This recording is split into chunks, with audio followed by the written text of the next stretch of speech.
హోటళ్ల నిర్వాహకులు నిబంధనలు తప్పకుండా పాటించడంతో పాటు పరిశుభ్రత విషయంలో జాగ్రత్తగా ఉండాలని మున్సిపల్ కమిషనర్ కమర్ అహ్మద్ సూచించారు.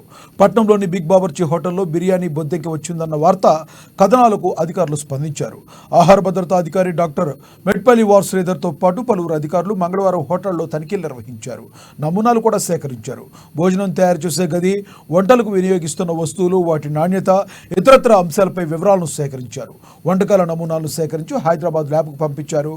పరిశుభ్రత విషయంలో నాణ్యత ప్రమాణాలు పాటించనందున 25,000 రూపాయల జరిమానా విధించారు. ఈ విషయమై మున్సిపల్ కమిషనర్ కమర్ అహ్మద్ మాట్లాడుతూ హోటల్ యజమానులు విధిగా నిబంధనలు పాటించాలని సూచించారు. బిగ్ బావర్చి హోటల్పై వచ్చిన కథనాలకు స్పందించి తనిఖీలు చేపట్టడం జరిగిందని తెలిపారు. హోటల్ను మరింత పరిశుభ్రంగా ఉంచాలని సూచించారు. అదేవిధంగా ఆహార భద్రతా అధికారి డాక్టర్ మెట్పల్లి వార్ శ్రీధర్ మాట్లాడుతూ హోటళ్ల నిర్వాహకులు తప్పనిసరిగా FSSAI లైసెన్స్ తీసుకోవాలని అన్నారు. హోటళ్ల పరిశుభ్రత విషయంలో నాణ్యత ప్రమాణాలు పాటించనందున జరిమానా విధించడం జరిగిందన్నారు. హైదరాబాద్ ల్యాబ్కు పంపిన నమూనాల ఫలితాలు వచ్చిన తర్వాత తదుపరి చర్యలు తీసుకుంటామని తెలిపారు. నిబంధనలు అతిక్రమిస్తే కఠిన చర్యలు తప్పవని ఆయన హెచ్చరించారు. ఉదయం పలు వార్తాపత్రికల్లో ఆదిలాబాద్ పట్టణంలోని బావర్చి రెస్టారెంట్లో బిర్యానీలో బొద్దింక అనే శీర్షిక ప్రచురితం అవడం జరిగింది. మరి దాన్ని జిల్లా కలెక్టర్ గారి ఆదేశాలకు అనుసారంగా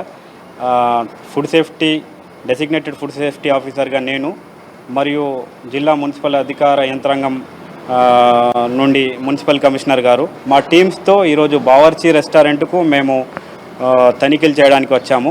తనిఖీలు చేసిన దగ్గర మాకు కొన్ని గ్యాప్స్ అనేటివి కనబడ్డాయి. ఈ గ్యాప్స్ అన్నిటికీ కూడా మేము దానికి ఇంప్రూవ్మెంట్ నోటీస్ అనేది ఇవ్వడం జరిగింది. అదేవిధంగా కొన్ని ఏవైతే అనుమానాస్పదంగా ఉన్న శాంపుల్స్ని కూడా మేము సేకరించడం జరిగింది. ఆ శాంపుల్స్ని హైదరాబాద్కు టెస్ట్కి పంపిస్తాము. తర్వాత దాని రిజల్ట్స్ ఏమైతే వస్తాయో అయితే సేఫ్ అని వస్తే పర్వాలేదు, సబ్ స్టాండర్డ్ అని వచ్చినా కానీ అన్సేఫ్ అని వచ్చినా కానీ శాఖాపరమైన చర్యలు మేము తీసుకోవడం జరుగుతుంది. ఈ ఫుడ్ సేఫ్టీ స్టాండర్డ్స్ నాణ్యత ప్రమాణాలను అందరూ కూడా తప్పకుండా పాటించాలి. ప్రతి దగ్గర కూడా ఈ హ్యాండ్ వాషింగ్కు సంబంధించి అన్నిటిని ఏర్పాట్లు కూడా ఉంచాలి. హైజీనిక్ కండిషన్స్ లేవు కాబట్టి ఇక్కడ సేఫ్టీ స్టాండర్డ్ ఈ హైజీన్ స్టాండర్డ్స్ అనేటివి మెయింటైన్ చేయలేదు. 55,000 రూపీస్ మున్సిపల్ కమిషనర్ ద్వారా మేము ఆ జరిమానా విధించడం జరిగింది. ఈ సింగిల్ యూజ్డ్ ప్లాస్టిక్ ఏదైతే పార్సల్స్ వీళ్ళు చేస్తున్నారో అది మనకు స్టాండర్డ్ లెవెల్స్ కంటే తక్కువ ఉన్న ప్లాస్టిక్ యూజ్ అవుతుంది కాబట్టి వాళ్ళకు ఆ కవర్స్ అనేది కూడా రీప్లేస్ చేసేసి 125 మైక్రాన్స్ కంటే అబవ్ ఉన్న వాటికి ప్లాస్టిక్ యూజ్ చేయమని చెప్పేసి వాళ్ళకి ఇన్స్ట్రక్షన్స్ చేయడం జరిగింది. అలాగే ట్రేడ్ లైసెన్స్ మట్టుకు చూస్తే వీళ్ళు ట్రేడ్ లైసెన్స్ అనేది రెన్యువల్ కూడా అయ్యింది. ఈ సంవత్సరం అప్ టు డేట్ ఉంది. కాబట్టి మీడియా తరపున అన్ని హోటల్స్ కానీ కమర్షియల్ ఎస్టాబ్లిష్మెంట్స్ అందరికీ ఈ క్లెన్లీనెస్ మెయింటైన్ చేయాలని చెప్పేసి, అలాగే ట్రేడ్ లైసెన్స్ వాళ్ళు రెగ్యులర్గా తీసుకొని